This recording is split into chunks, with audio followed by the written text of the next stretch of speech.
really want to thank you, Darren, for putting Gary and me together to have this conversation today. I'm a retired professor of counseling from the University of North Texas and serving currently as president of the International Association for Near-Death Studies. And I've been researching near-death experiences and after-death communication primarily throughout my career, which is like over 30 years and over 35 years now. And today we're going to focus on one study that I did that has implications for people who affiliate with Christianity and really affiliate with any any conservative religious orientation. And so, welcome to Gary. And I'll go ahead and start with a PowerPoint to present what was in this article. And it was published in a journal called Spirituality and Clinical Practice. So is everybody seeing that well? Yep. Excellent. Okay, good. So the title is After Death Communication, which is the acronym is ADC, and the Biblical Fruit of the Spirit, an online survey. And so first, a little bit about what after-death communication is, just a very brief overview. So it's a phenomenon in which a living person has a feeling or sense of direct contact with a physically deceased person or animal. And that comes from Jenny Stridhorn's study, which I'm going to tell you about here in a minute. And it may be spontaneous or facilitated, but today we're going to focus exclusively on spontaneous after-death communication. And in 2011, my former doctoral student, now Dr. Jenny Stridhorn, did a systematic review of all published research on after-death communication. She found 35 studies between the late 1800s and 2006, and over 50 that included altogether over 50,000 participants representing 25 countries. So it was a very big synthesis of all this literature. And synchronistically, I guess, Michelle Knight at the University of Sydney in Australia I served on her dissertation committee, and she did a qualitative study of 21 ADCers, that's people who had experienced after-death communication in Sydney, and she published her study also in 2011. So what I'm going to be presenting here in this little introduction about ADC is a synthesis of what they both found, which was very much overlapped, and what they each found a little bit that was unique, but a lot that was in common. And I also do just want to tell people who are interested in this that recently Evelyn Elsacer and her colleagues in Europe completed a large-scale study of after-death communication, and the reference is at the end if anybody wants to read it. It's available for free online, and she has an executive summary with lots and lots of data.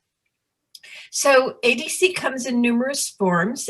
There can be a sense of presence with no specific sensory content, that meaning I feel certain that the deceased person is here, their spirit is here, but there's nothing specific, nothing I'm seeing or hearing, or I just have this definite sense that they're here. And then there can be experiences, though, with sensory content. It can be visual, auditory, olfactory, meaning smell, tactile. It can be symbolic, where think butterflies, flowers, pennies, things appear in very significant at very significant times and in very unusual idiosyncratic ways. It can be electronic, where a deceased person posts a like on Facebook. That's an actual ADC that I know happened. There have been telephone calls from the dead. There's actually a book called Telephone Calls from the Dead recounting a lot of these cases. And usually it's an individual experience, but it can be shared where more than one person sees or hears or whatever the same thing and corroborates what was experienced.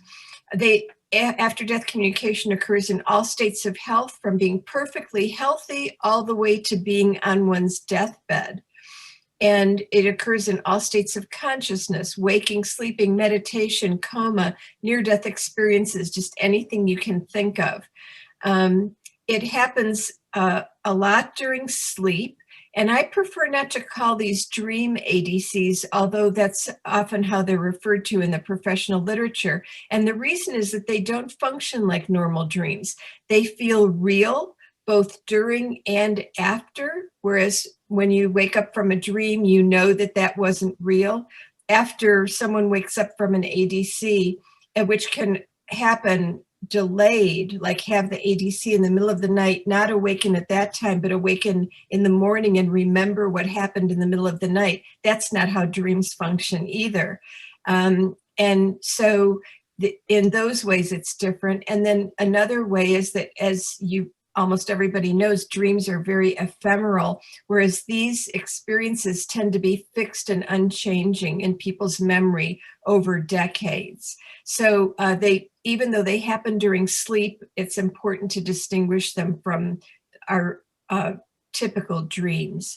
I was telling one of my former doctoral students, now Dr. Farnoosh Nouri, about this, and she is originally from Iran, and she said in Persian, they have two terms for sleep experiences. One is roya, which means dream, and the other is royayeh sadeke, which I'm sure I'm slaughtering, but it means a true vision. So in Persian, they have different terms for these two types of experiences during sleep. And I wish we had such in English as well. In the prevalence of after-death communication, meaning if you walk down the street and just ask people, have you ever had the experience of communicating with someone who had physically died? A third of people will say yes. Now, it'll vary a little bit by culture. In some cultures that are friendly toward ADCs, people might report it more often, and others a little less, but on average, 1 out of 3 people worldwide reports after-death communication at least once in their life, and of course, in many cases, multiple times. The incidence, meaning how often does it happen immediately following the death of the person?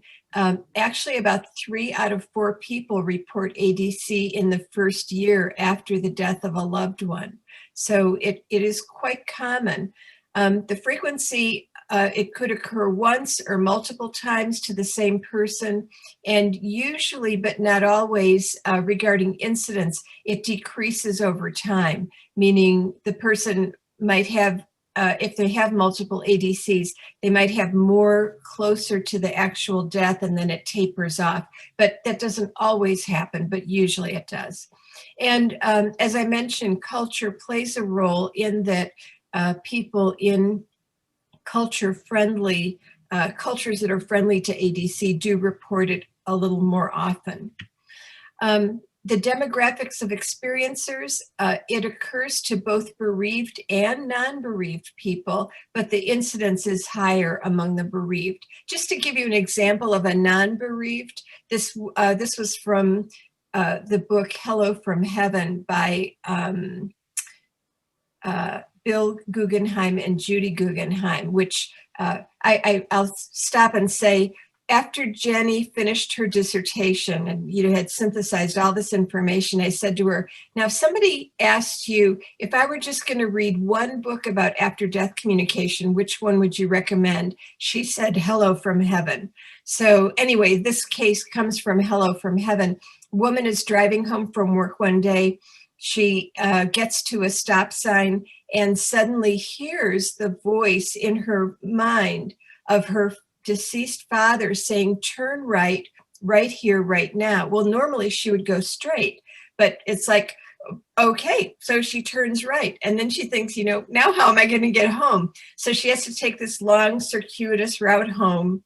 She gets home, takes off her coat, pours herself a glass of wine, turns on the news, and there she sees breaking news that the bridge that she normally goes over on her way home from work had collapsed, and several cars had gone into this deep ravine, and people had died before people realized what was happening and stopped the traffic. She might very well have been one of those dead people. Her father had died 10 years before. She was not grieving him, but she had this after-death communication from him warning her. So that's an example of a non-bereaved ADC. It happens to both men and women, but it is reported. It says the incidence is higher among women. I should really say it's reported more among women. And we don't know if that's because they actually have it more or that they just are more willing to disclose it than men might be. Otherwise, it's an equal opportunity experience. No matter what demographic you can think of, it occurs equally to people of all ages, ethnicities, education levels, belief systems, blah, blah, blah. And no relationship to mental disorder. That's an important point that Jenny noted, that many of the authors whose studies she read commented that, the people that we interviewed seem perfectly mentally healthy. And so now that doesn't mean people with mental disorder don't have ADCs. They do, but they have them at no greater frequency than people who are free of mental disorder. And the effects from Jenny's study seem to be overwhelmingly positive, described as pleasant, elating, positive, comforting, and healing. And what Michelle found is that if a person already believed in the survival of consciousness after death, the ADC confirmed that belief. If they didn't believe in it prior to the ADC, they now believed in it after having the ADC. And Michelle likes to refer, instead of referring to people as deceased, she likes to refer to them as disembodied. And that's what I'll try to do for the rest of this time. Negative or distressing experiences are rare. They typically are related to a person being confused by what happened, especially if their culture didn't prepare them for the possibility that this kind of thing can happen, or they might have fear due to lack of information or misinformation, or it may be that their belief system is incompatible with the experience. They believe one thing, they experience something else, and that's what's upsetting to them, not the ADC itself.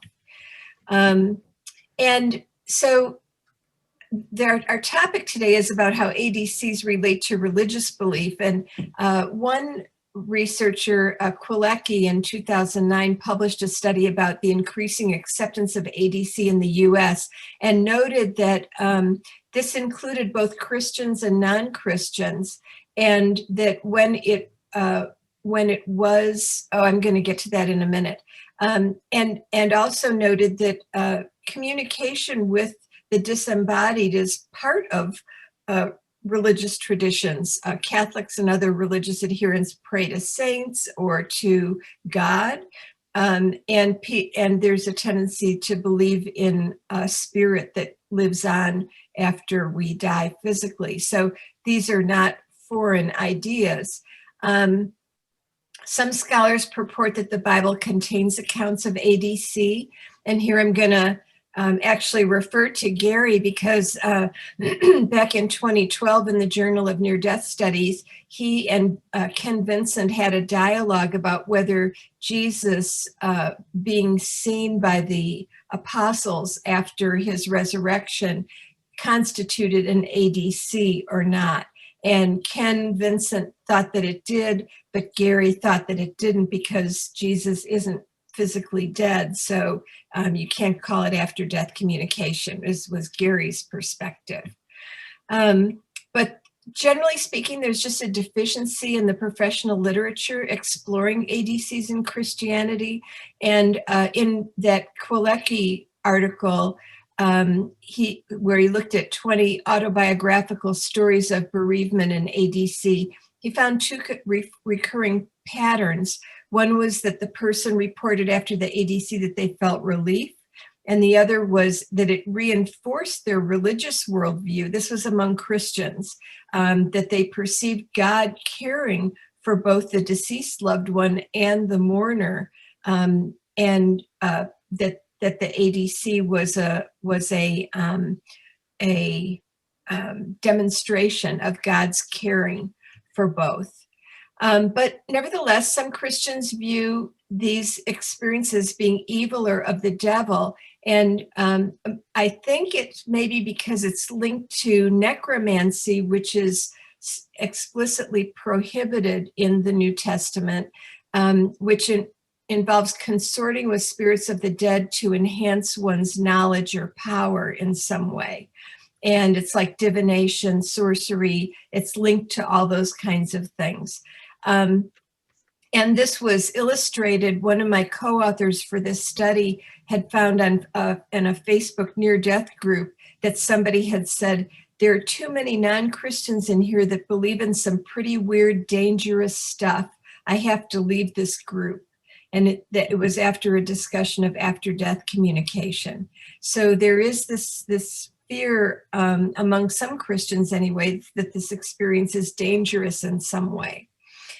So to get to the concept of the fruit of the Spirit, the Apostle John said, "Beloved, do not believe every spirit, but test the spirits to see whether they are from God." So then the question arises, well, how are you supposed to test it? Well, I had a seminal experience years ago where someone had referred to a near-death experience as being of the devil. And I subsequently asked a clergy person, and I can't remember if he was Methodist or Presbyterian, he was one of the two, like what he thought of that idea. And he said, well, you know, the Bible provides a litmus test for what is or is not of the Holy Spirit, what comes from Holy Spirit and what does not.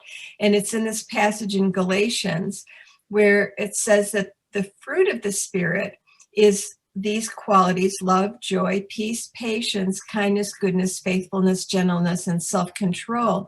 And that if a phenomenon that yields these fruits are of the Spirit, they derive from Holy Spirit.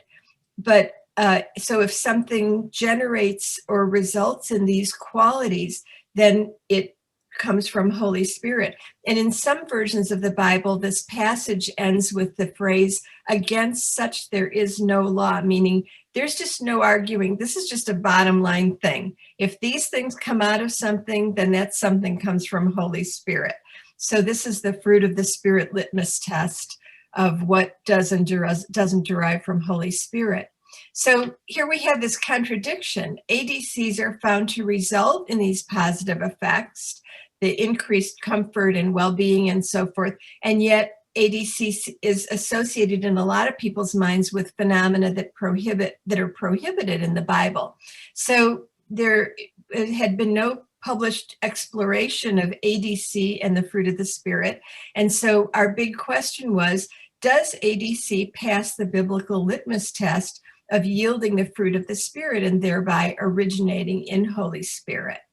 So for our research questions, we looked at the self-reported effects of ADC on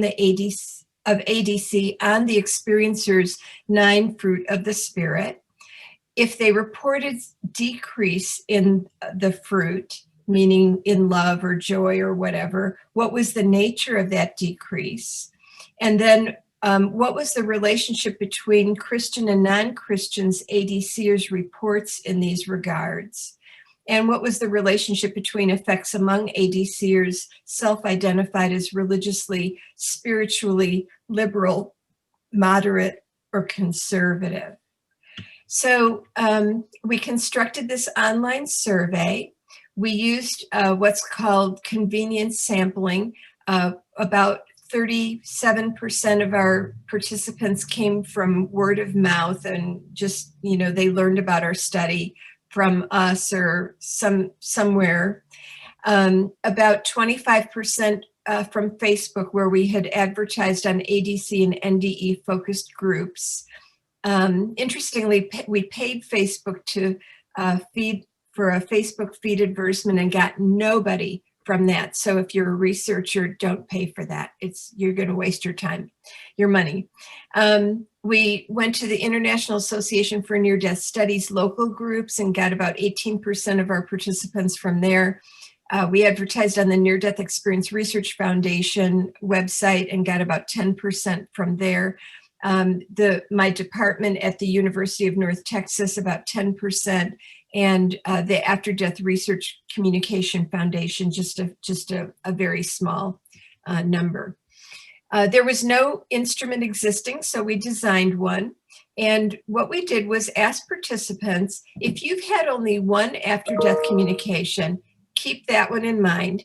If you've had more than one, identify the one that was most impactful to you for whatever reason, what you consider your most impactful ADC, and keep that in mind as you answer the following questions. So first we ask them to describe the ADC, and then in their own words, describe its effects. And then we ask them this series of questions related to the 9 fruits. So like the first question was, what effect did this after-death communication experience have on your sense of love? And they could say that it drastically increased it or didn't change it or decreased it or drastically decreased it. And then if they indicated either of the increase or either of the decrease responses, a narrative box popped up where we asked them to say more about that. Tell us in what way it increased or decreased your sense of love. And then we went on to the next fruit. How did this after-death communication affect your sense of joy? How did it affect your sense of peace, patience, kindness, goodness, faithfulness, gentleness, and self-control? So we had their response to every fruit of the Spirit. So before I tell you the results, I'll just say that 288 people began the survey, 166 completed it. When we looked at the responses, some of the people's data, 2 people, their data contradicted each other. So we threw out those internally contradictory things and ended up with 164 participants with internally consistent data. And they were aged 21 to 86 with an average age of just under 58. 85% female, 14% male. This might relate to that more women report ADC and also that more women participate in research. Women are just nicer. I'm sorry guys. But a very predominantly white sample, 93% white, very little minority representation. So that's something to keep in mind. And in terms of location, most of them hailed from the U.S. West South Central area. These are U.S. Census categories, like 30%.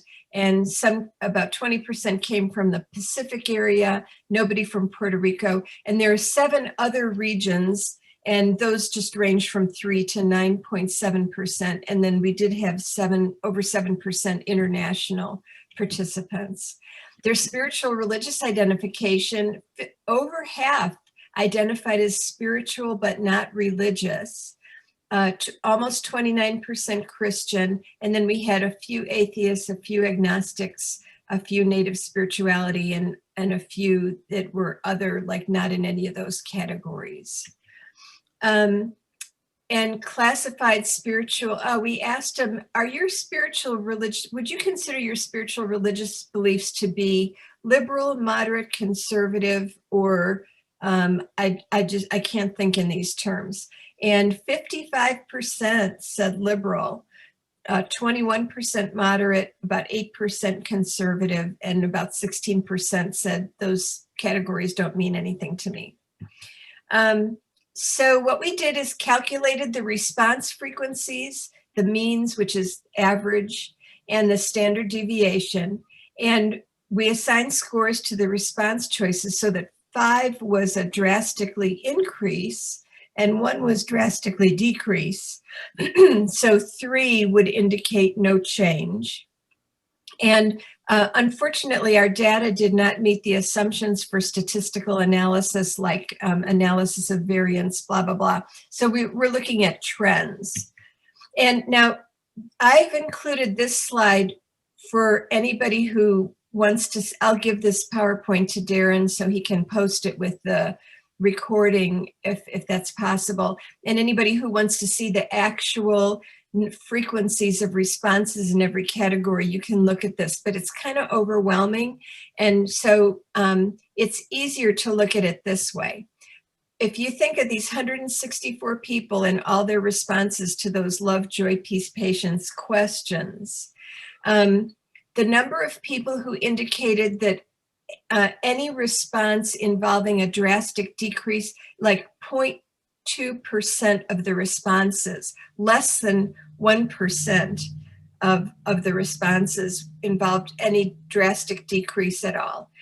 0.8% decrease, 40% no change, about 37% increase, and then 21% drastic increase. Now, if you combine these top 3 on the right, the 21, 37, and 40, you come to, what is it, 48, 88, about 89, I'm sorry, 90, yeah, 98%.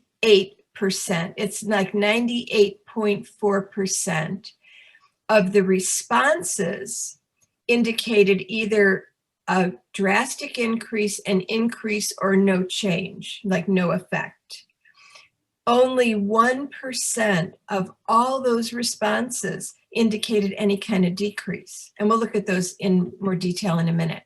Another way to look at the data is by looking at the ways that individuals responded. So this is looking at the 164 people. And again, these data are for anybody who wants to look at it later. I'm just going to summarize it here. That of all the people who, if you look at all their responses, all they ever said was increase, or like all their responses involved increase or involved a combination of increase and no change. That was 90.2%. So out of these 164 people, over 90% experienced only increase or no change. And then in the middle here, you see people who had some combination. It could be all no change, just completely neutral, or some combination of increase, decrease, and no change. So it's some kind of combination, and that was 9.2. And only 0.6% of those 164 people responded with only responses involving decrease and no change. So once again, the data are very skewed in the direction that these experiences increase the fruit of the Spirit for people. So I wanted to give you, instead of just looking at numbers, I wanted to give you a little heart sense of what the narrative sounded like for people who indicated a strong increase in a fruit. So like somebody who said that they had a drastic increase in love. They said, I felt a surge of love and gratitude for the reconciliation. And I also felt great love for a universe which operates this way. So you can see this apparently there was some unfinished business in the relationship that got reconciled through the ADC, and the person felt, this profound surge of love and gratitude. Somebody who said a drastic increase in joy. She said, since love bonds strengthened after her death, an increase in joy came right along with it. I feel so joyful that I got to be this child's mom, even though it was for such a short time. And then she writes, she just said that I'm still her mom, an ADC right here in the middle of the survey. So as she's answering this question, she's apparently hearing her deceased daughter say, yeah, you're still my mom. And, very heartfelt kind of message. Someone who said that they had a drastic increase in peace. It's hard to explain, but I felt as if he was content where he was, and I didn't have to worry about him anymore. It was as if a burden had been lifted from me. So this person got a lot of relief from their ADC. An increase in patience. This person says, quite simply, I used to be a loud hothead with no patience for people or anything I didn't think was right. I'm much more understanding now as a result of having this ADC.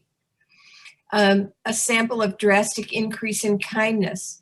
Once you can rest in the peace of your awareness of what is, you look at the world completely differently. Your empathy for the suffering of others increases dramatically, and I continue to seek ways every day to make the world a better place. Everything I do because of the amazing gift of knowing that I received from the universe through an after-death communication. A drastic increase in goodness. I began to see life as beauty again. The blue sky, the sunsets. I began to take nothing for granted. It was important to be my best self. A drastic increase in faithfulness. I knew Jesus and God in a much deeper, more connected way than just through going to a Catholic church and doing rituals. These experiences brought me to a much closer connection to the divine. I'm fully assured that I'm taken care of, that all my needs are met, that love is all that matters. And a drastic increase in gentleness. Mostly, I'm more gentle on myself and on others. I forgive myself and others more easily. We're all doing the best we can. And a drastic increase in self-control. This person says self-control in the sense that I felt a deeper connection to my true self. It gave me a sense of strength and courage.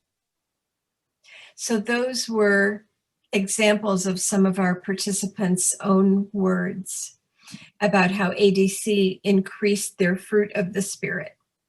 So looking now at the decrease responses, that little number, but we're very interested in how could this experience that's so overwhelmingly positive for so many people be like negative for some people. So first, it's important to note that all but one participant indicated an increase in one or more of the fruits. So there was only one participant who didn't indicate increase in at least one fruit. So that says something. And 8 said no change, and 1 said decrease. And when we reviewed all the narratives, we discovered that some of the narratives seemed equivocal. That means up for interpretation. And so we conducted a qualitative analysis of the 15 decrease responses, and we created 3 categories. Some of them, it's the person said it decreased, but the way they worded it, it was kind of questionable whether that was really what they meant. Some indicated a temporary decrease that was later resolved. And then there were a couple that indicated a lasting decrease, that the person was still experiencing a decrease. And just for those of you who are research oriented, after we did our independent qualitative analysis, our agreement was 91%. And then after we got together and discussed, we got up to 95.6% agreement. So that's very good reliability for our assessments. So again, out of these 1,476 total responses that we had, 7 appeared to indicate a lasting decrease. And so here are examples. A questionable, one that we categorized as questionable, the response was a decrease in self-control. The person said, the problem was not the ADC, but my mother's hatred of the helping profession. I had to stuff this incredible experience. In other words, their mother prevented them from going to counseling. They apparently wanted to go to counseling and talk about it, and their mother wouldn't let them. So it led to a decrease in their self-control. Well, that didn't come from the ADC. So that's why we said, well, it's really questionable whether it's the ADC itself. Then there were some people who definitely indicated a decrease, but it had been resolved. And so this one was a drastic decrease in joy. I've always wanted to stay there and was very sad about not being able to do so. But I now think I've been able to get to the other side of the brook in terms of my emotions. And the person actually put that smiley face there. So at first it was a struggle. They wanted to be with their loved one in the afterlife, but now they're okay. And then the lasting decrease, here's an example from a drastic decrease in self-control. Now I'm impatient to join my mother. So this person is definitely, there and not resolved about it. And somebody who said a decrease in patience, I can't wait to really die and not come back to this hellhole. Now, if you are a mental health professional, you might recognize in these responses what could be considered mental disorder. Someone who's impatient to join their mother is having unresolved issues about life and its meaning and value and that sort of thing. And again, somebody who refers to life as a hellhole, we would probably consider that person to be depressed. So it may be that in the cases of lasting decreases, it has more to do with the person's own mental health than the after-death communication itself.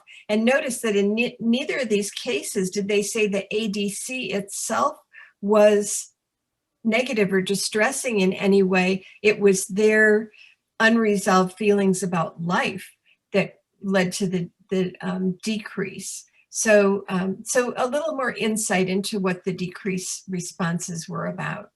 Now, the Christian versus non-Christian. So we had 47 Christian, 117 non-Christian. And if you look at, if we tallied up the number of increase, no change, and decrease responses in those two categories, the thing to notice is that the numbers are not very different. Like 56 and 59% is not very different. If we could run a statistical analysis, I feel confident that this would be a non-significant finding. 43 and 39%, not very different. 0.5 and 1.3%, not very different. So it appears that the effect of the experience is seems similar for people who affiliate as Christian versus those who affiliate as non-Christian. Then if we look at those belief categories, how they categorize themselves as conservative, moderate, or liberal, we had 13 people who identified as religiously, spiritually conservative, 35 moderate, 90 liberal. And again, if you tally up their increase, decrease, and no change responses, once again, you see that these numbers are not very different. 56.5 to 61.9 to 58.5, they're kind of all in the same ballpark. 42.7, 37.5, 40.6, kind of all in the same ballpark. 0.9, 0.6, 0.8, kind of all in the same ballpark. So once again, the person's self-identified affiliation as conservative, moderate, or liberal doesn't seem to have much effect on the effect of the ADC on them.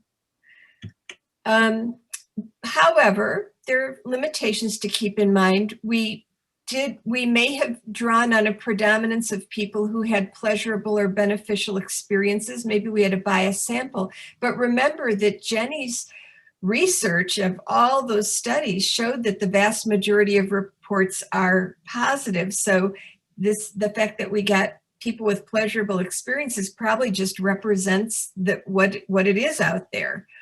And because we used an electronic means of data collection, we may have disenfranchised people who didn't have computer access, such as people from a low socioeconomic status. But extensive research shows no difference in prevalence, incidence, nature, or after effects of ADC among people of different socioeconomic statuses. So probably that didn't affect our results.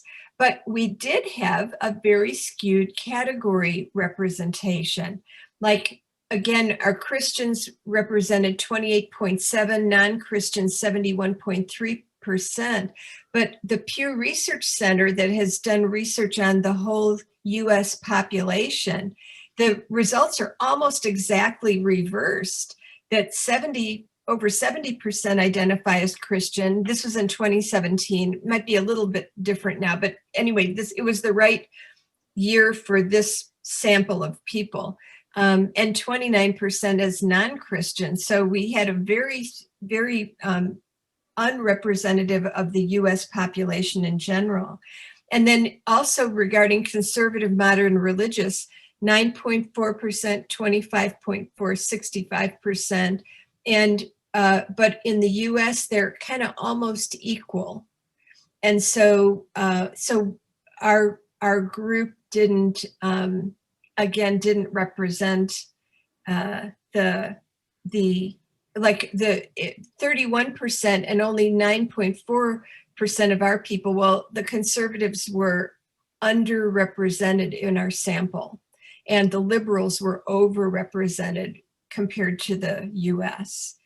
And so it's important to remember that out of the 288 people who began our survey, 42.4% didn't complete it. We don't know who those people are, but we wonder if they weren't conservative people who, once they saw the subject of the survey, said, oh, this is of the devil. I'm not going to do this. I'm not going to do this. So we don't know, but that's a possibility. It's always like frustrating when we don't know about the people who didn't complete and we don't know why they didn't complete. So to our question, do ADCs derive from Holy Spirit? According to the predominance test, where 99.6% of the responses were either it increased a fruit, one or more fruits, or didn't have an effect, the answer would be yes. But according to William James's White Crow test, James said, all you need is one black crow to show that not all crows are white. And we definitely had a few black crows. We had those decreases. But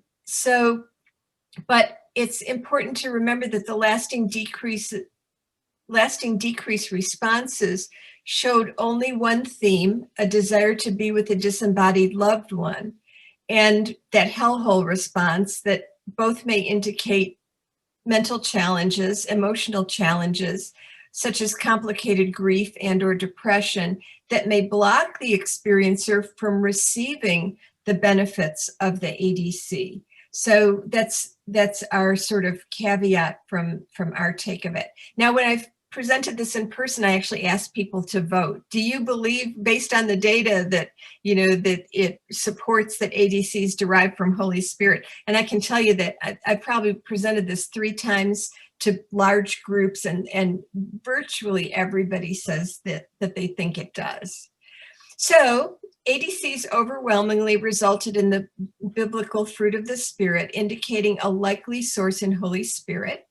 Decrease in the fruit was reportedly rare, with little thematic consistency and often indicating a need for counseling. Results will hopefully promote dialogue about ADC among religious scholars and healthcare providers, and that's what we're here for, to dialogue with Gary, a religious scholar. And results may be useful to healthcare providers with religiously conservative ADC or clients if they are religiously conservative and report ADC, but report feeling conflicted about it, that it may help to know that research indicates that ADC derives from Holy Spirit based on the biblical litmus test. So here are my references. The article that details what I've just presented is here. And now we can have our dialogue. Brilliant. So thanks, Jen. Very interesting presentation. You say you've performed that several times already in the past. Yeah, I've presented it to probably a few times, but to 3 large groups. Yeah. Mm-hmm. It's a very important subject, I think, that we need to get out a bit more. I think with your main area of interest, near-death experiences, that's kind of more an already established phenomena, whereas with ADCs, as we were saying yesterday, they still have to undergo this process of recognition, Yeah. which I think that's what we're hoping to do to some degree today. Gary, would you like to give a very brief introduction to who you are and what your interests are for those who may not know you? An introduction to who I am, huh? I'm a professor of philosophy at Liberty University in Virginia, and that's the area that I've taught most of my life. My present area of teaching is in the PhD program in the seminary, and it is a program in theology primarily, well, theology and philosophy. And I do a lot of writing. I have some research titles, so they kind of leave me on my own, and I just get to write and publish, and I guess you'd say enjoy life.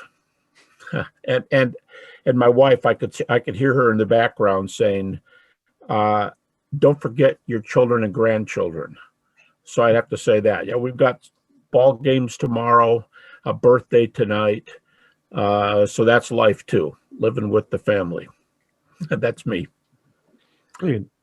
Okay, so I'll kind of sit more in the background and let you two just have your discussion as you feel it should go. I may pop in with a question here and there if anything kind of sparks my own interest, but generally I'll leave it completely for you two. Thanks. Well, mostly I'm interested to hear whatever reactions you have to all that, Gary. Well, boy, I have a lot. I read your article, and I was very interested in what you said. It was about a week ago, and I took a fair number of notes, and like I always do, a lot of underlining and highlighting, and I wasn't, raising very many questions, just kind of absorbing some of the statistics that you gave here. And you did a very good job, by the way, for only having done this for a few times. That's a lot of material to put out there. One thing, well, first of all, I'll just tell you where I'm coming from. People who haven't read some of my things, most of my research is on the resurrection of Jesus. I say that because it's an afterlife topic, and as an extension of an afterlife topic, the second topic that I've done the most work on is near-death experiences, and I've been researching this for, boy, I'll be telling you how old I am if I tell you the date, but I started back in the early 70s, and I was in graduate school, and I got really, really interested. But because I teach philosophy, when I have doubts of any sort, they are evidentially oriented. So when I go after NDEs, I'm really, really interested in, okay, now I know your opinion, but what evidence do you have? And I can sit there and listen all day to people who have near-death experiences, ADCs. I'm in print on both of them, mostly near-death experiences. And I'm very positive, and I love listening to the testimonies. But in my mind, there's a difference between someone's testimony and what can be verified or falsified. So one of my first thoughts was, I was really interested in seeing the breakdown, especially that you noted, the breakdown between conservative Christians, moderate Christians, liberal Christians, and non-Christians, I think were your four categories. And very interested. But I would still just sit there and listen and say, yeah, I'm not surprised at the positive responses, because our society is a lot of problems today across the globe, especially in the Western world. And people welcome good news. People welcome optimism. People welcome, wow, there's hope. We'd like to hear that, because we don't want the mental illness side of things that you mentioned a few times, Jen. So one of my responses would be that the people who voted were self-evaluating and giving testimonies, which is absolutely fine. But I would step in and say, first thing I would say would be, in fact, I just got a manuscript, a 400-page manuscript on ADCs. And my first question to the author, a philosopher, was, I'm not going to read 400 pages. Tell me where your evidential cases are. So I want to read right away where the evidential cases. That's one thing. How much is perception and how much are there data that can be measured? And that's neither here nor there, because I know a lot of people don't care about the data. my wife would say, yeah, that's wonderful, but you're not going to move me by giving me evidence. I'm going to hear what I want to hear and conclude what I'm going to conclude. And, you can ask whatever questions you want to, but I don't have to ask evidence questions. But that's just me. We've talked about this before, Jan. One of my other questions would be, how long do the positive changes last? Now, again, we're talking self-perception, but how long is the person doing mentally, in psychological terms? Are they doing well a year later, 3 years later, or have they gone back to what we might call death anxiety or issues having to do with separation anxiety, or something like coming to grips with the death of a loved one, which can be especially troublesome for people. I know in my own case, having the mother of my 4 children died of cancer when she was only 43 years old. I got to live through it in a live-in circumstance with my 4 children who were ages 9 to 20 and still lived at home. So I got to see that kind of anxiety, like, what's mom doing right now? And my son said one day, I don't know where she is. I don't know if she's in heaven, if she's in hell, if she doesn't exist anywhere, or if she's awaiting reincarnation. And I thought, well, that's a strange thing to go through, thinking about these options. But one other comment I'll make, and that's this. The passage you were giving is in Paul, a very well accepted critical passage, because Paul is the critics' darling today. They love the books that they think were written by Paul. These are more skeptical New Testament scholars. And Galatians is a very well accepted Pauline book, and Galatians 5 is the text that gives this. I would add that Paul has another discussion, the book of Romans, a very well-known book, maybe his best-known book. And in Galatians 1 and 2, Paul argues that God makes himself available in 2 different regards. He reveals himself in nature. Think of the Old Testament book of Psalms, the heavens declare the glory of God. So nature. And the second one is internal conscience. And Paul says, people who don't know the law, non-Christians, who don't know what Jews or Christians, talking first century, Jews and Christians might know, they still have a law inside them. And when I hear this, I'm thinking there's kind of 2 levels going on here. One is this general conscience, for those who go with Paul on this, and I think Paul's probably right. I think there's a lot of studies that indicate there's a general moral conscience where we have a sense, usually people who are balanced people usually have a sense of generally right and wrong about certain issues we hear every day on the news and crimes and what happens. And then there's a second level, I might call it, the Galatians one that you talked about, Jen, with the fruit of the Spirit, and Paul specifically talking there to Christians. The Romans one is addressed to everybody, Christians, and he specifically says Christians and non-Christians. I think the positivity of the moral responses exist on both levels. I think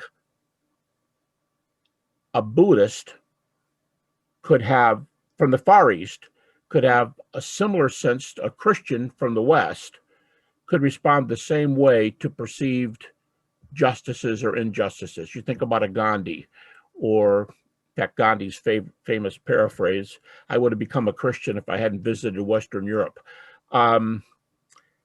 People have a sense of what's perversion and what isn't. And I'm thinking, I've said to you before, Jan, I've always been impressed with the Buddhist priests who set themselves on fire during the Vietnam War because they protested the war as being unjust. There's that general sense across the board.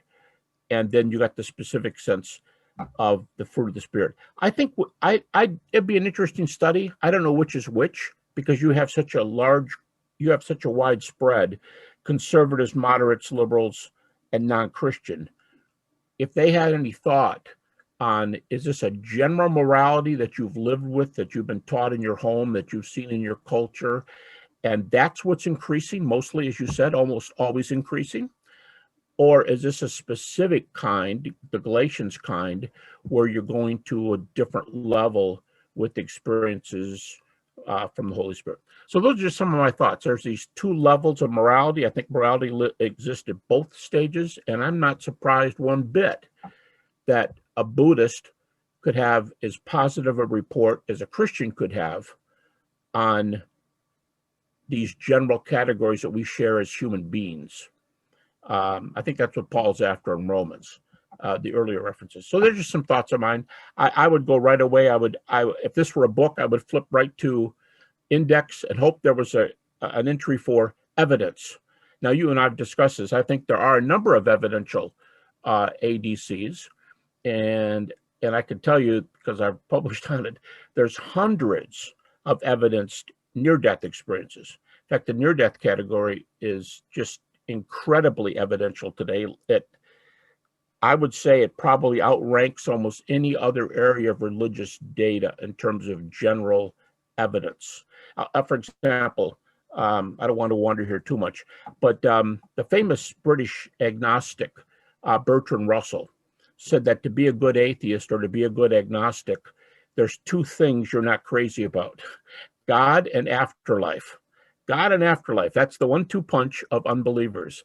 And I would say, in talking about the topic we're talking by implication about God, and we're talking specifically about afterlife. And so I think these are exciting terms. And I just think in general, and I'll close with this, in general, when people think they've come to grips with their mortality, I think they're going to be far healthier in general, far better adjusted in both those general terms, the Romans 1 term, and the more specific terms of Galatians 5, the fruit of the Spirit. And people will move up and down those lines. But I think the more we come to grips with mortality, and is there more, and if there's more, what it's like, the more we get satisfied with that, the better adjusted we'll be. So those are some of the areas that I resonate with here. I would stop and I would say, hey, let's talk about evidential ADCs, because they are there. They're not as many as with near-death experiences, but they are there. Maybe you want to address this too. But for a guy like me, if you gave me evidential ADCs, I would be able to sit back and not only hear testimonies and say, hey, that was really nice. I appreciated hearing that, but I'd be able to say, hey, that's really, really nice. I'm glad you got some evidence here. So that's just me as a person. I know I'm not the normal person in the crowd to be looking for evidence all the time. Those are some of my responses, but I'm not a bit surprised either. On the general level, everybody has senses that are generally moralistic, I would say. In the specific sense, let's move on as human beings to live toward each other and develop some of these categories. I certainly can speak to that. And then I want to get, I want to start by saying it wasn't my purpose to prove the reality of ADC. Sure. It was my focus really was that some people, in my opinion, suffer unnecessarily because they believe that after-death communication is somehow evil, inherently evil, and they struggle with having had the experience but believing that it was evil. And so if I could, before we go to the evidence, and I do want to talk about that, and we can talk about that extensively. Gary, if someone came to you and said that they had an after-death communication, but that they, as a Christian, thought that it might be evil, or that it was a bad thing, what would you say to them? First of all, I would listen. That's step one. Step two, I would be as affirming as I could.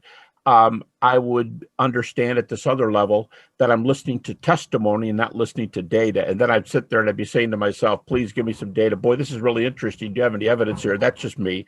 But I would listen and be open. But I think for the average Christian that I deal with and see in my life, I think a distinction they have to learn to make, that conservative Christians need to make, is, were the experiences spontaneous? Because I think for most Christians, they're thinking, oh, this reminds me of that seance in the Old Testament that was condemned. And I'd say to them, but you're not talking about going to a seance. No, I'd never do that. I'm just telling you about something that happened to me. In one case I know real well, a PhD student of mine, happened to his father the day they buried his deceased mother. And they buried her. And that night, the father was alone in his bedroom alone for the first time in maybe, decades. And he perceived that she was standing at the foot of the bed and didn't say anything.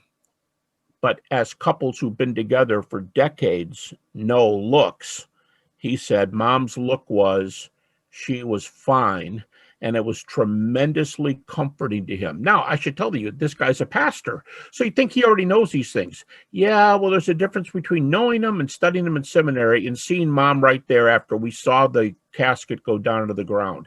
So there's an example. And I asked the student of mine who's since finished his second doctor's degree. It's his dad we're talking about. I said to him, do you think your dad felt she was really there? He said, I know he thinks she was really there.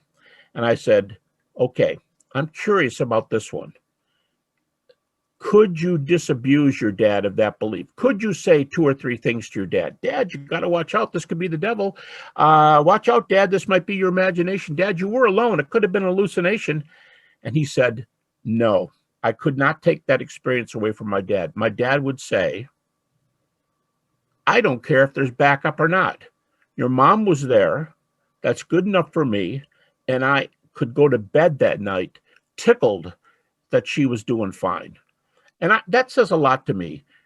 Testimonies. Now, there's an example where something's not evidenced, but his degree of conviction doesn't make it true, but his degree of conviction makes me tend to think, without much question in his case, this really happened.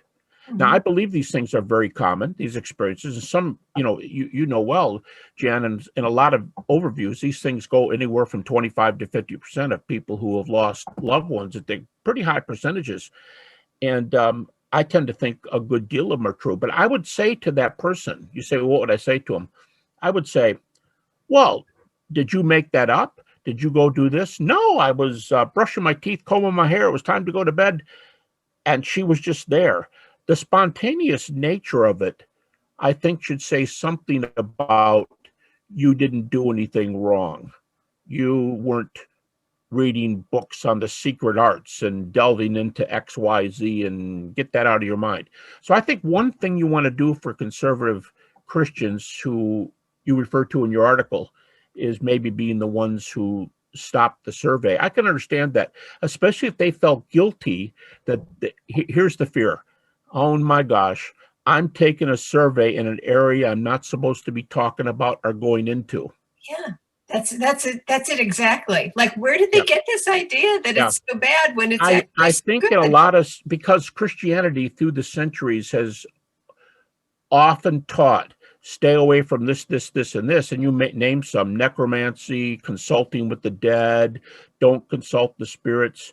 This guy did nothing wrong. He's getting ready for bed and he thinks his wife is there. I think, let's put it this way.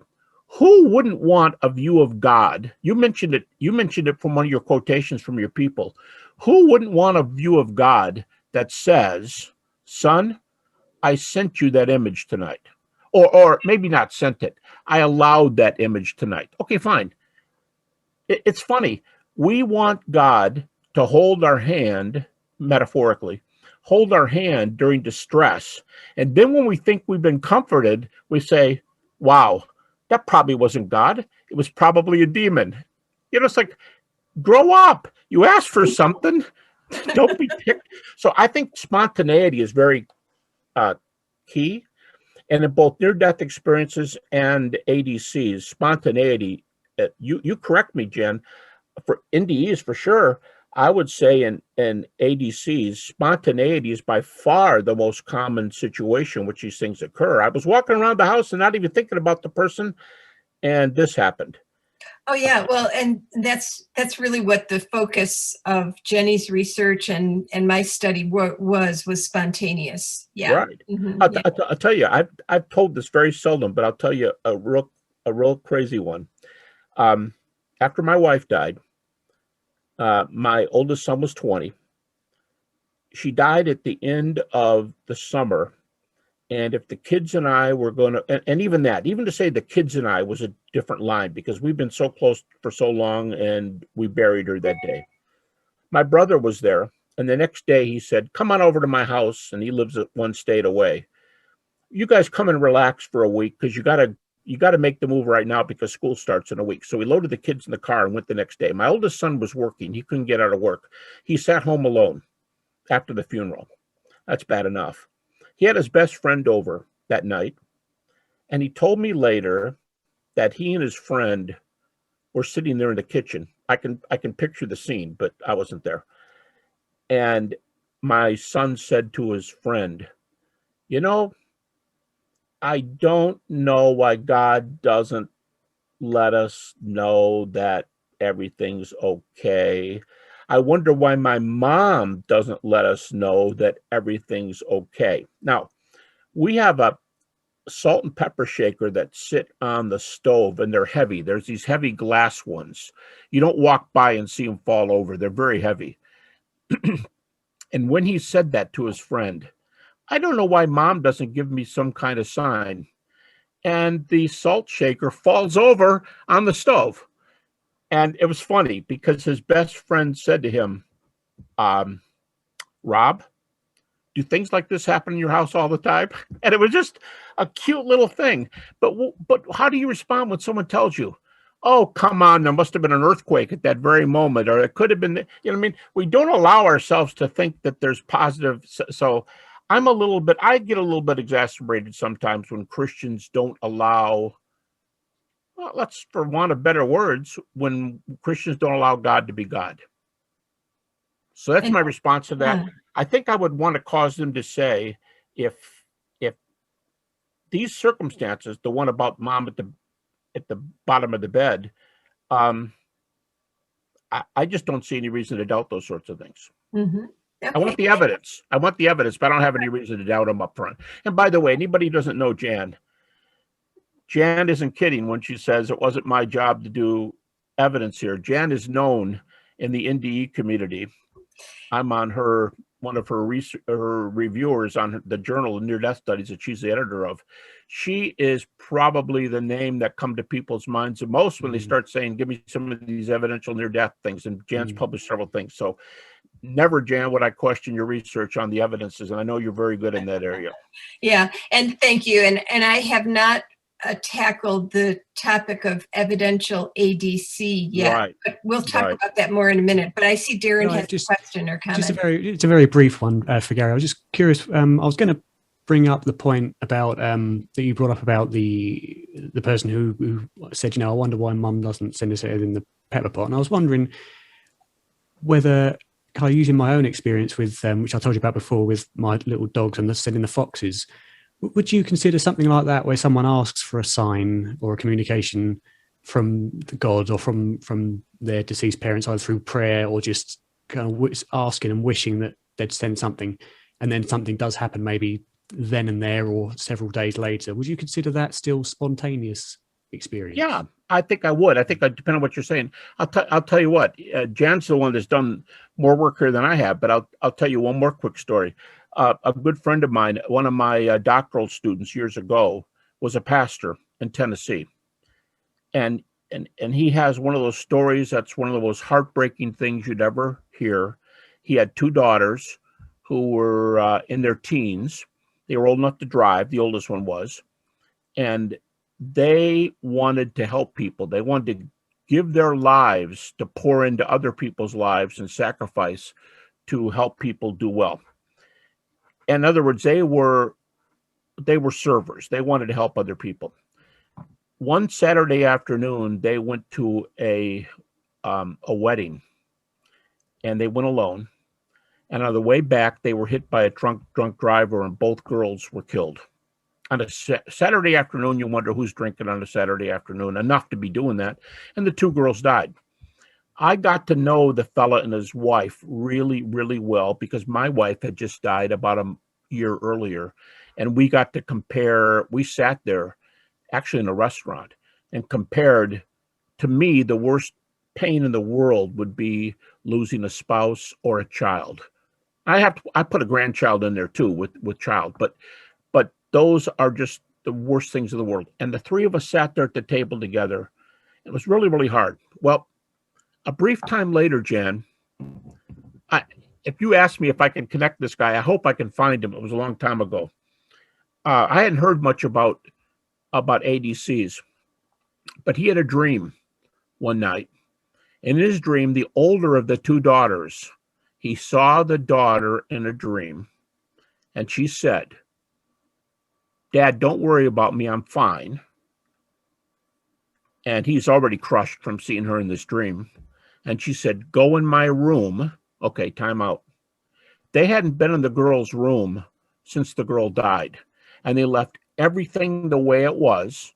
And he's not one of these fathers who just walks into the girl's bedroom and starts talking to them anyway. So he really hadn't been in there. And in the dream, she said, "Go look in my closet and he had this distinct impression, upper left-hand side, but go look in my closet and pull down my diary." And he couldn't wait to get in there after that experience. He and his wife went in the room, found her diary, opened it up, and read an entry from about 3 days before they were killed in the car accident. And the entry said, it's hard for me to even say this, because I remember the time it was for me and what it was for my family at that time. But the entry said, "My heart is right with the Lord. I'm planning to do what I want to do for other people. But if God sees fit to take me home at any time, I'm ready to go." And 3 days later, she died in the head-on car accident. Wow. And when her parents saw that in her book, it like gave them permission to say, "What do you know? All is right with the world again," as opposed to the horrible things I've been thinking this last week. So once again, my comment about mental wellness, something we're reaching for. Yeah. And he said to me, Darren, he said, "Gary,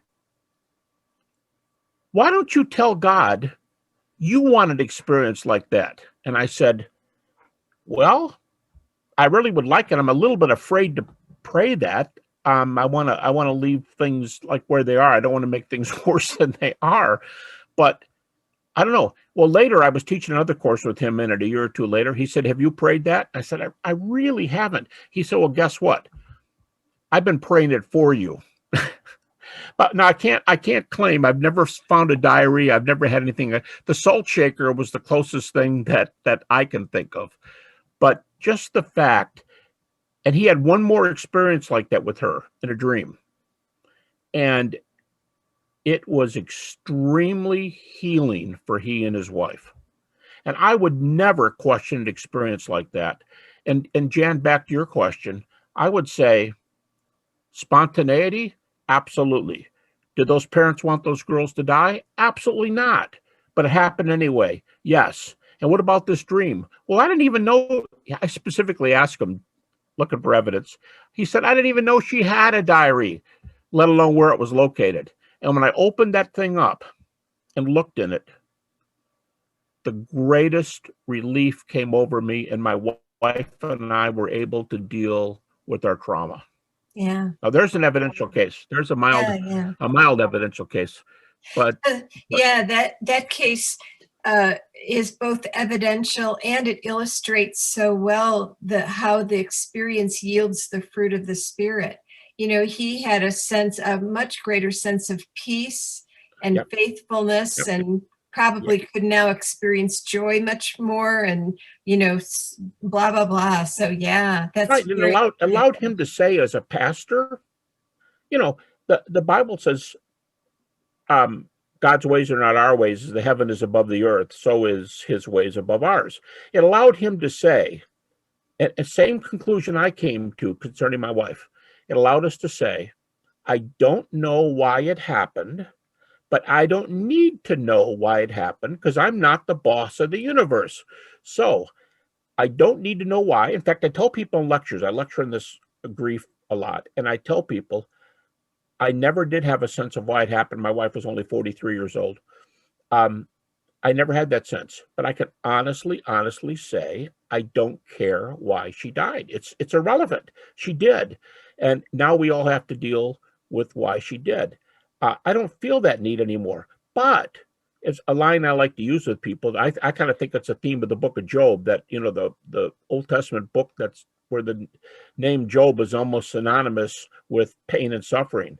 And I would tell people in lectures the one sentence I would say, with Job, I don't know why things happen, but I know the one who knows why they happened, and I'm willing to leave it right there. Just the fact that she's alive, like this guy would say about his daughters, just that they're alive and well, I'm good with that. I don't have to know. I don't have to keep saying, why? I'm a pastor. Why? No, I don't know why. I'll know someday, but it's much more important for me to know that the girls are doing well. Yeah. And that was a very therapeutic thing for me to realize too. Yeah. That's really helpful. Yeah, that was, and you're right. I would love for you to get in touch with him and see if he can recount and have his wife confirm, that everything happened that way. Because Darren and I have some colleagues in Europe who are compiling cases of veridical, meaning verifiable, accurate, evidential cases of after-death communication. And one that I am aware of, a colleague of mine, Roberta Moore, is a videographer, and she recorded this man. His name is John Wigglesworth, and he, as an adult, he was an adult when his father died. And a couple of days later, he remembered that his father had told him sometime before that the father had gotten a gun, a small gun, and he kept it up in the upper shelf in his closet. And he said, I haven't told anybody else about it. I'm only telling you. And so that if ever the time comes, you'll go take it out of the house, because like if your mom came across it, she wouldn't know what to do with it. So John remembers this, and about a week later, he's helping his mom start to clean out stuff from the dad's belongings.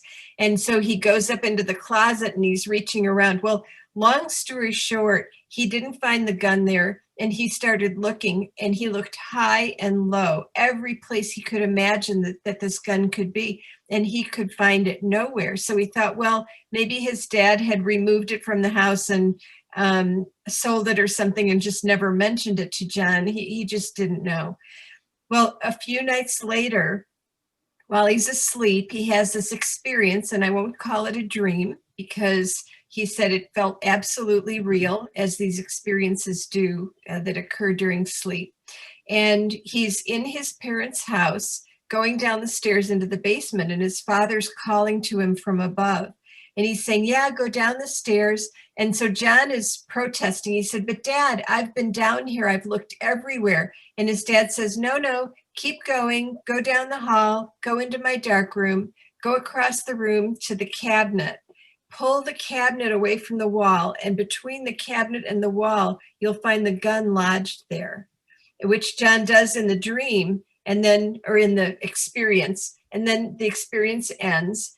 He wakes up in the morning, he remembers this experience, and he's thinking, nah, that couldn't possibly be. But it bothered him, and eventually he went over to the house. Mom, okay if I look around? She's like, yeah, whatever. So he goes down into the basement, down the hall, into the dark room, goes to the cabinet, wrestles it away from the wall, and there he finds the gun lodged between the cabinet and the wall, exactly where his father told him in the sleep experience where he had hidden it.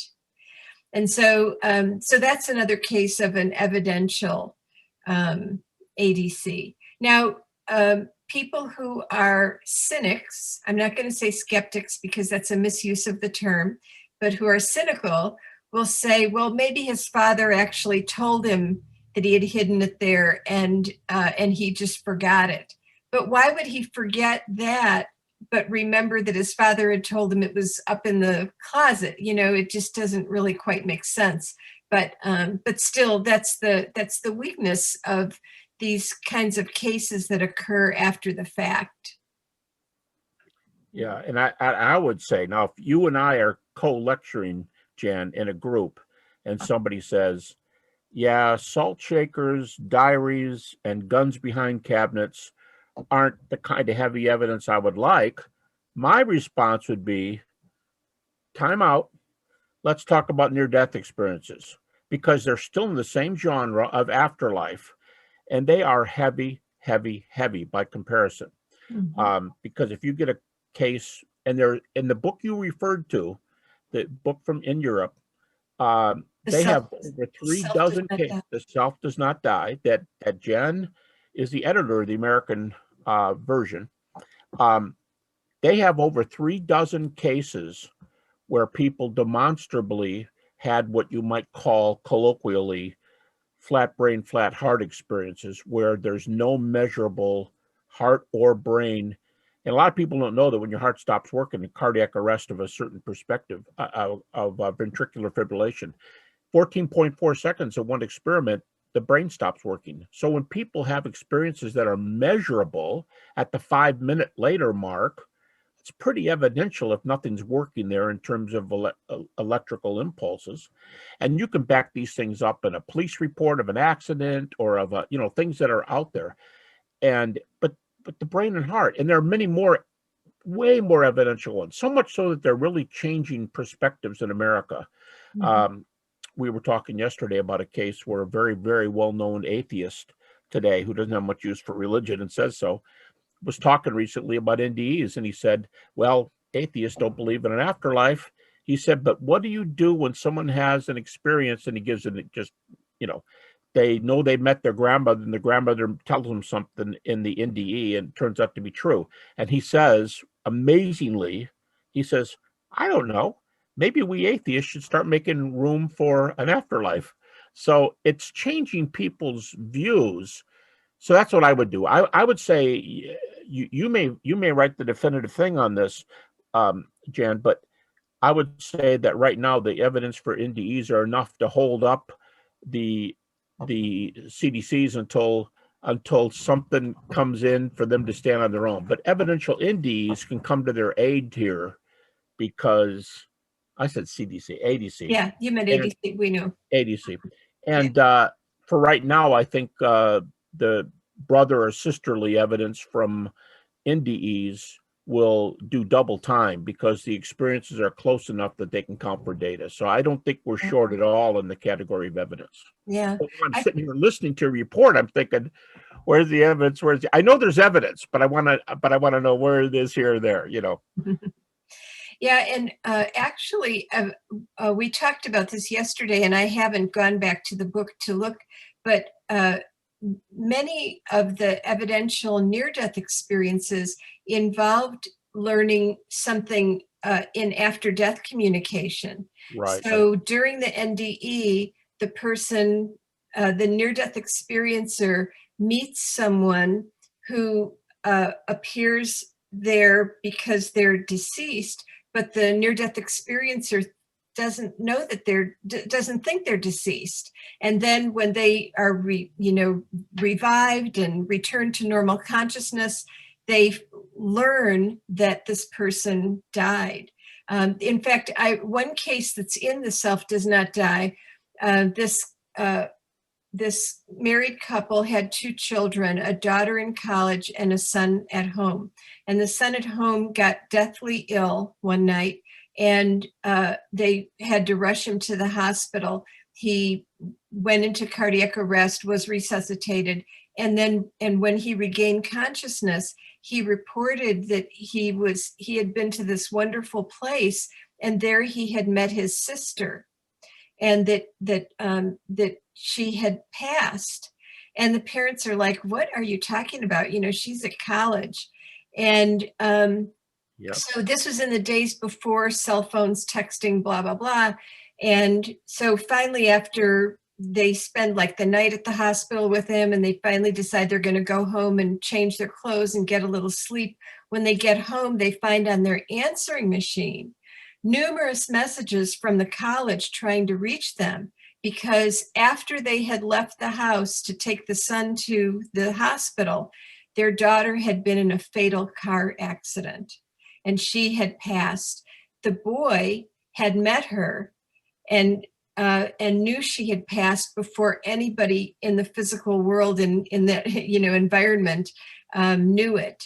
So that's a case of veridical after death communication. When the father heard the testimony in that case, as you recall, in the hospital, he started getting very agitated that here he's got this sick son, and the son says the daughter died, and he's thinking double calamity, I guess, but he's getting very agitated, and he made a comment to the doctor, "Don't mind him, he's probably delirious," and about his own son. And that's not an evil comment. He was hoping his son was delirious. Yeah. And it turned out, sadly, that his son was not delirious, but you had the evidence nonetheless. Right. Yeah, there are multiple cases in that book where there are more than one type of overlapping evidence in the same account that can be verified. I mean, and I would say earlier too, Jan, you asked the question, why do some conservative Christians, without thinking about it, say, or maybe they thought too much about it, but without thinking about it, they'll say, "Oh, how do I know this is not of the devil or something?"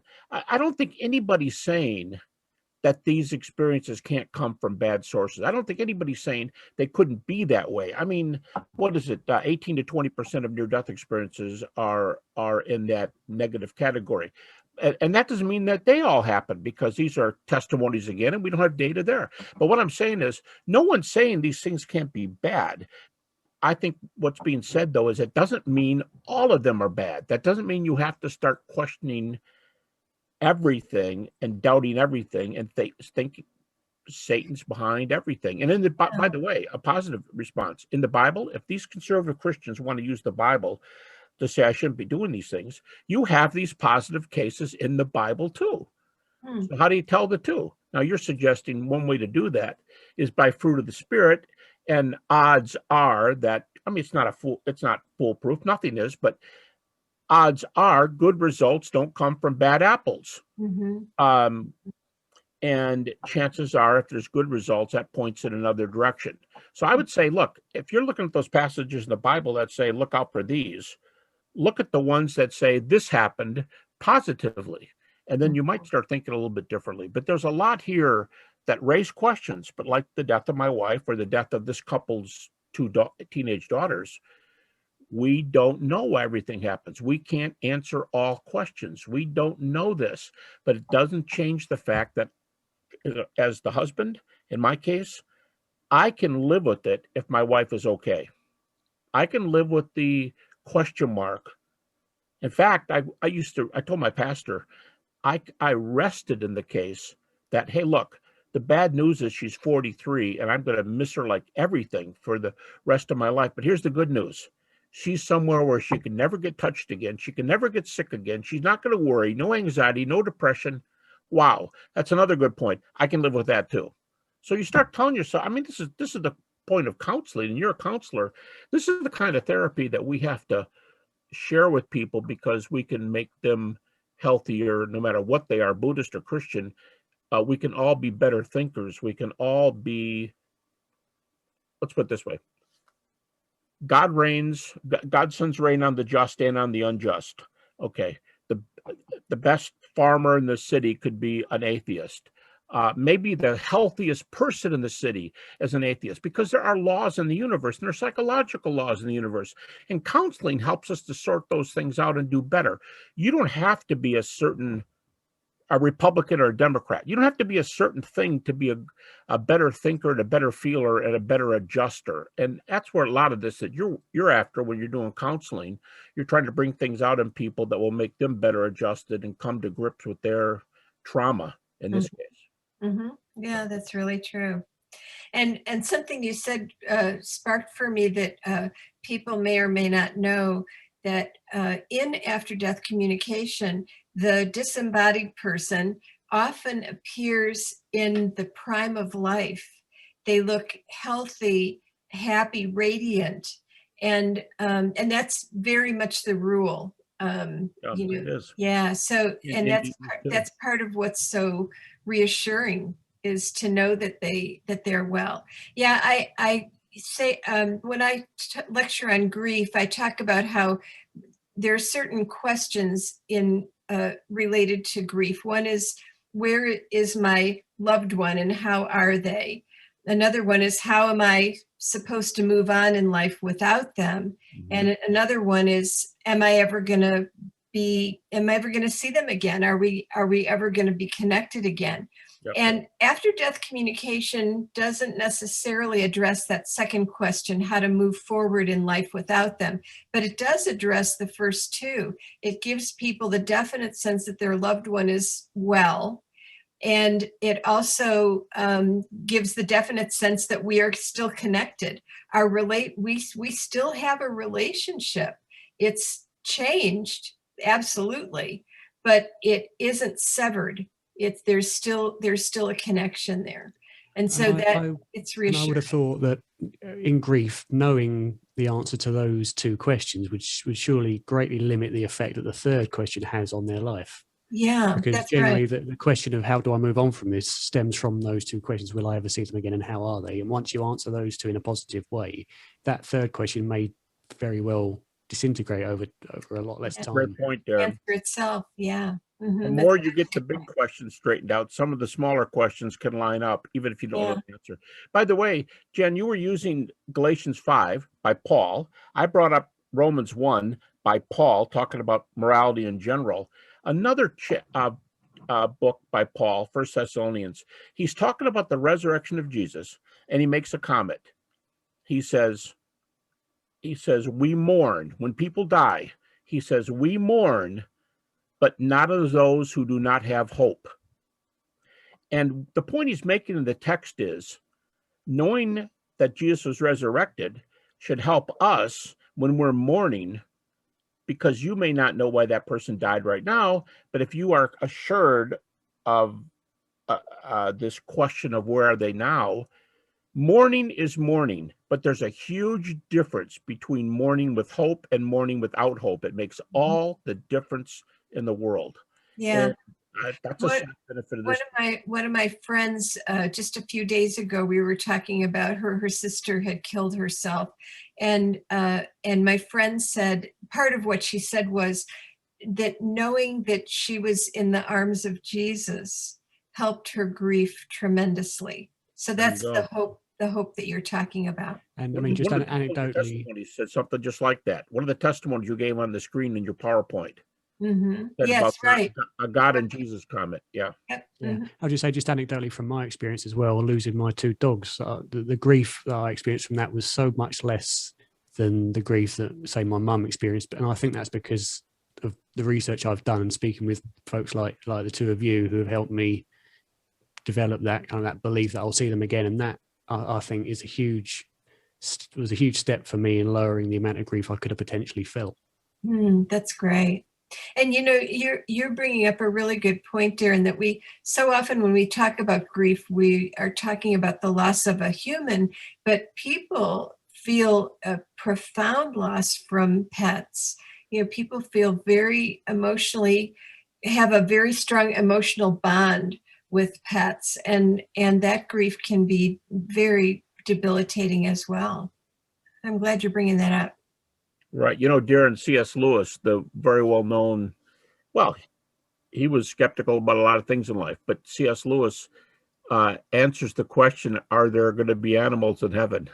And he says, well, I don't know. I'm not an authority on this, but I don't know any good reason why there couldn't be. And that's where he leaves. I don't think it wouldn't be heaven without animals. That's right. It wouldn't be heaven without animals. Jan, if someone asked me just to ask you a question regarding the handbook of near-death experiences. They just wanted to know on the off topic, is there going to be a new and an updated version of that? We haven't we haven't planned on it. We might do an updated version, but we don't. It's not On the in the table yet. works. Yeah. Mm-hmm. Yeah. Mm-hmm. Well,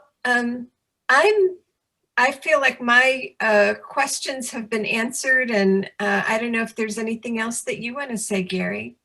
No, I'm thinking to myself as we were, we didn't outline this before we started, but I thought as we're kind of, not you, but I feel like as I'm muddling through this and responding on the go here, when I hear you do the presentation, I'm going, yeah, I think it reminds me of this and reminds me of that and reminds me of this. I'm thinking to myself while I'm talking, where are you going?